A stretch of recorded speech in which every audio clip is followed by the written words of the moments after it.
반전이 일어났을 때 사람들은 그 반전에 대해서 저마다 반응하는 그 모습이 달라요.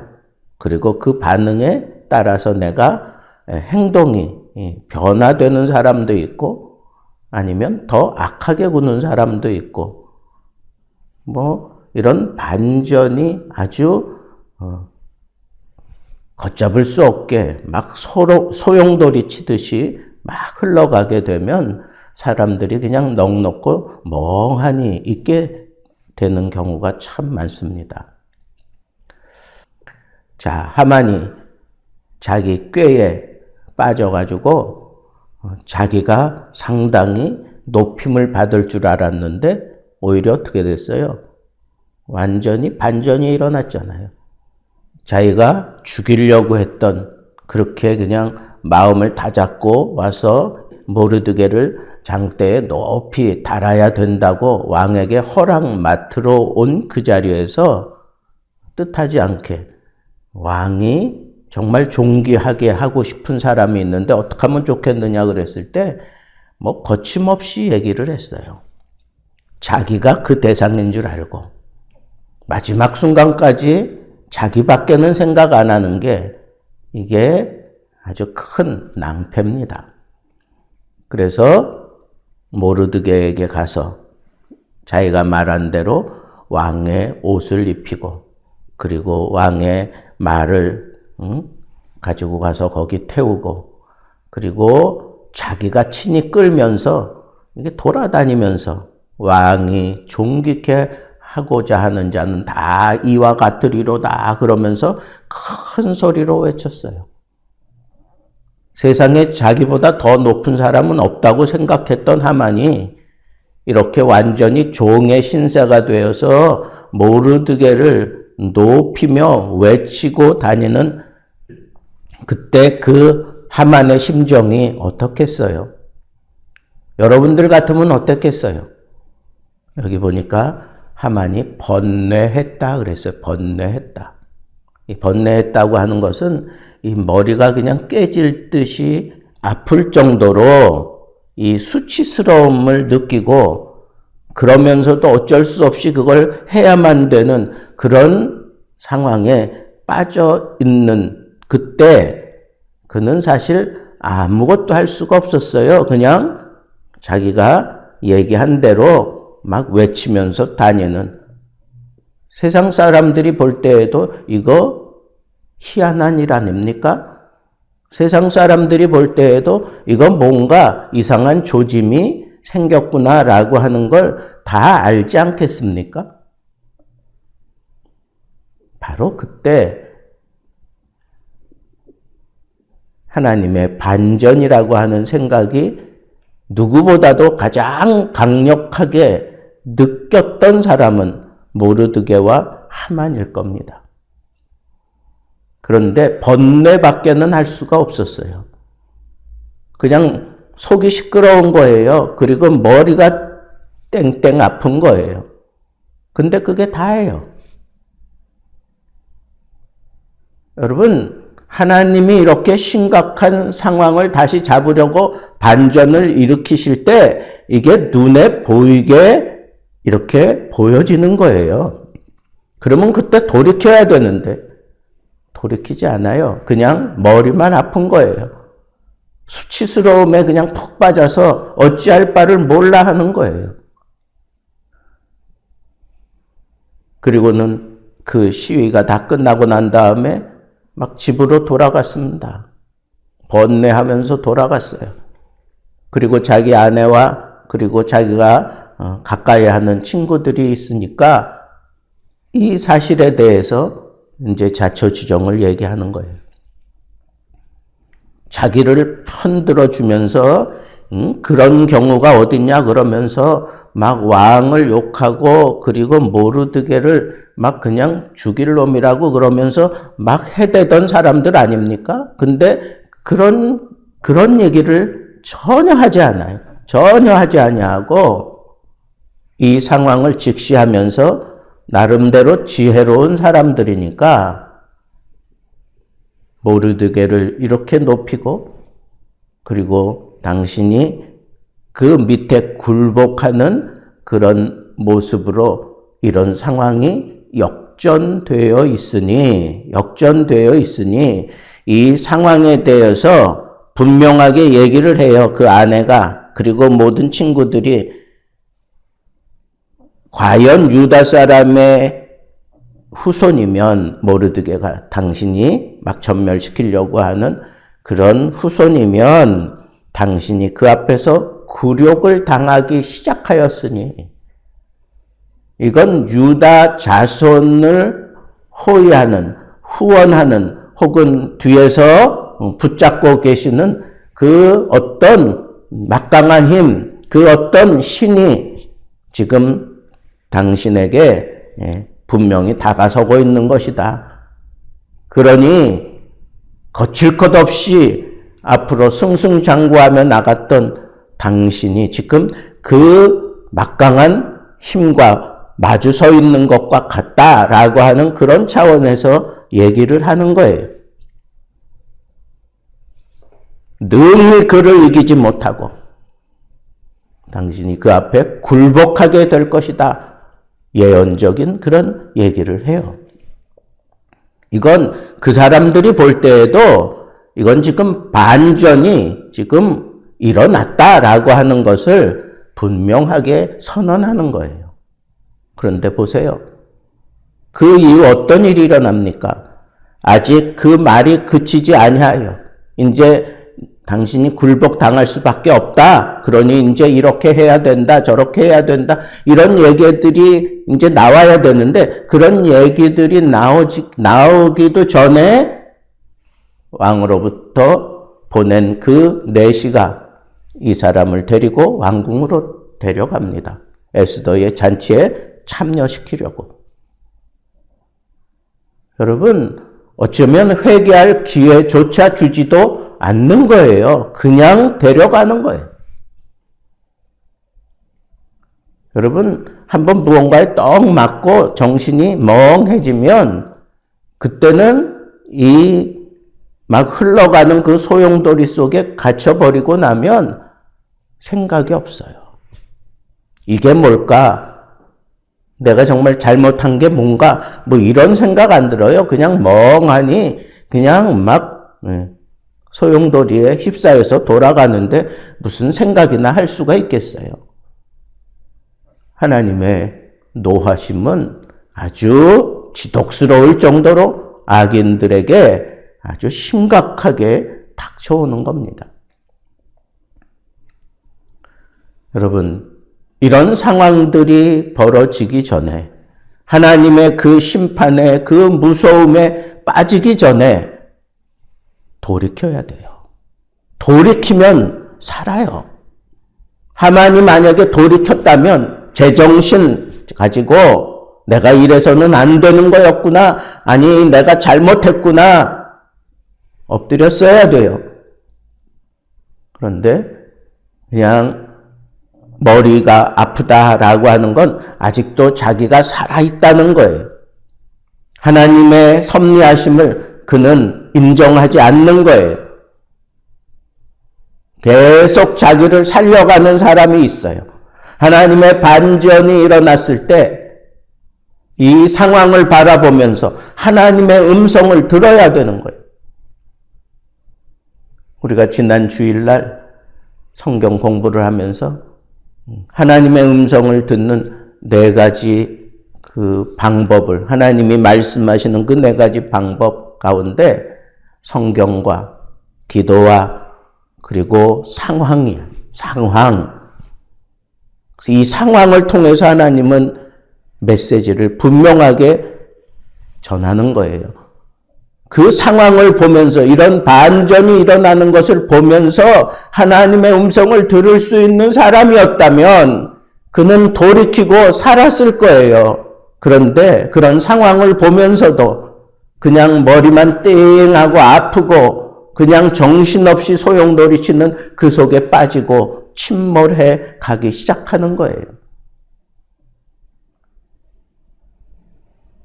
아니 곁에서 보고 있는 자기 측근들을 보세요. 아내와 지혜로운 사람들이 하는 말을 보세요. 정말 유다 사람의 자손이고 모르드게가. 그런데 지금 당신이 그를 죽이려고 하는 이 시점에 지금 전세가 역전되어서 오히려 지금 당신이 굴복되었으니 능히 이기지 못할 것이다. 이 얘기는 뭐예요? 모르드게의 그 뒤에서 역사하시는 하나님이 지금 당신을 닦아세우는 거다라고 하는 그런 측면에서 얘기한 거란 말이에요. 그러면 그때 돌이켜야 되는데 돌이킬 수가 없었어요. 왜? 그는 번뇌만 했어.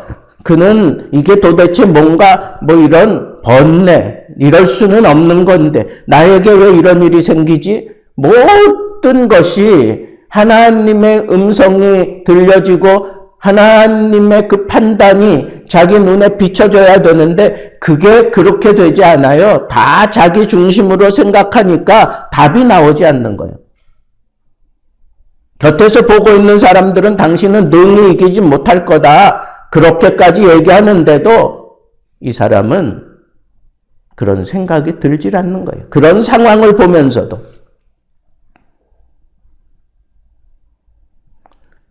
여러분, 하나님의 일하심, 하나님의 말씀하심을 보고 느끼고 들을 수 있다면 그 사람은 돌이킬 수 있어요. 그 사람은 살아납니다.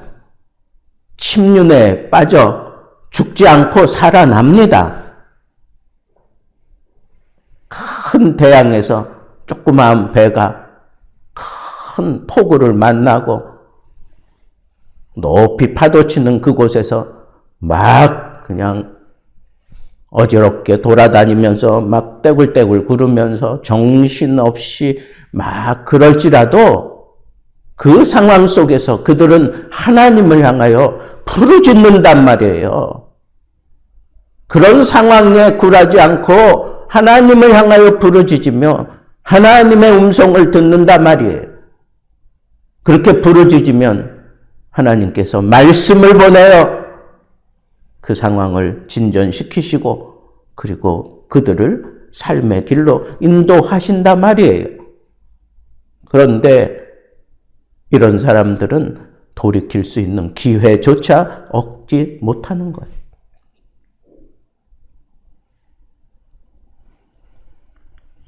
이렇게 하만처럼 그냥 번뇌하는 사람이 있는가 하면 태도를 바꾸면서 이 사람들은 그 상황을 보고 하만에게 직언을 해요.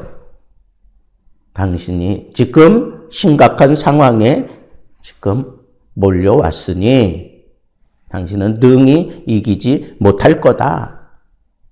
당신이 지금 큰 위기에 빠졌으니 어떤 대책을 세우라고 하는 차원에서 그렇게 얘기를 하며 사실은 침묵하는 거예요. 이 반전 상황에 일어난 이 모든 상황에 대해서 직언하면서 더 이상 모르드게 죽일 놈 아니면 유다 민족 어쩌고 저쩌고 이런 것에 대해서는 입을 다무는 거예요. 침묵하는 거예요.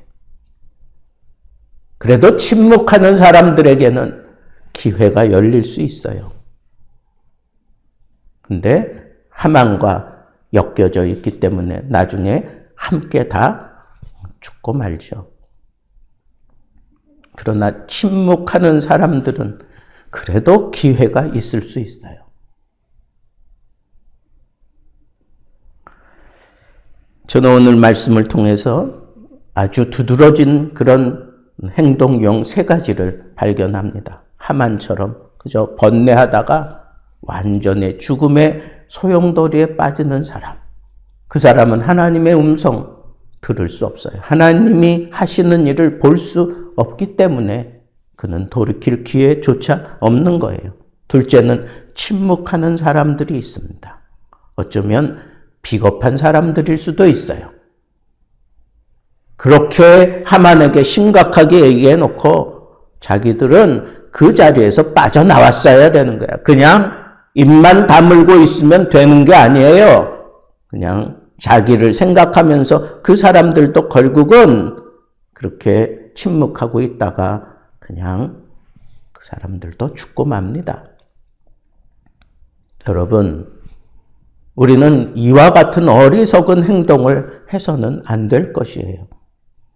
침묵을 하거나 아니면 보면서도 그 소용돌이에서 빠져나올 수 없을 정도로 자기 중심에 그냥 팍 사로잡혀 있는 사람.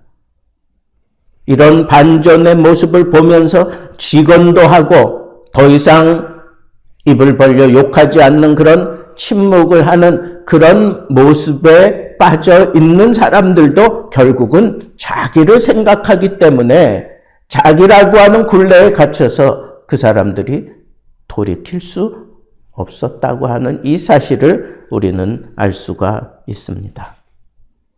우리는 어떻게 해야 될까요? 이런 반전이 일어났을 때 어떻게 해야 될까요? 이런 반전 상황을 보는 눈이 있는 사람들은 이런 상황에 하나님께 붙들리려고 합니다. 하나님의 손에 빠지려고 합니다. 하나님의 심판에 빠지지 아니하고 하나님의 긍휼의 손에 빠지려고 하는 거예요. 나도 저와 다를 바가 없습니다. 하나님이 치시고자 하신다면 나도 저들과 다를 바가 없습니다.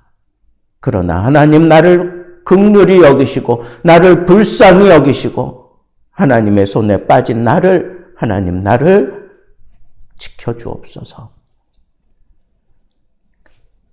거봐라, 너희들 그렇게 하나님을 거역하고 그렇게 난장질하다가 니네들 이렇게 멸망하는구나. 그러면서 뭐 이러니 저러니 얘기하지 아니하고 나도 저들과 다를 바 없이 하나님 앞에 회개치 아니하면 하나님의 긍휼이 아니라면 나도 저들과 다를 바 없이 죽을 수밖에 없는 존재입니다. 라고 생각하고 하나님 앞에 엎드리는 거예요.